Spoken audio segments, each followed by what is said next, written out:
আজ রমজান মাসে চলে গিয়েছিলাম আবার বাড়িতে ইফতারি করতে।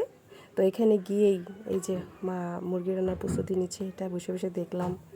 তারপর এখানের ওয়েদারটা আসলে এতই ভালো লাগে, বাবার মা আসলে বোঝা যায় যে আসলে বাবার বাড়ি কী। এখানে ছোটো ছোটো প্রত্যেকটা জিনিস পরবর্তীতে এত মিস করি যা বলার বাহিরে। এখানে আসলেই যেন হারিয়ে যাই। তো এমন করেই যে দুপুরে গোসল টোসল শেষ করে ফেললাম, প্রস্তুতি নিচ্ছি বিকালের ইফতারির জন্য। আর আজ খুবই রোদ কম উঠেছিল, তার মধ্যেই দেখি যে আম্মু সব ইফতারি রেডি করে ফেলতেছে একা একাই। আমি চলে গেলাম রান্নাঘরে, গিয়ে দেখি ভাগ্নি ফ্রুটস কেটে সব কিছু প্রিপেয়ার করে ফেলেছে। আমি একটু দেখলাম, হেল্প করলাম।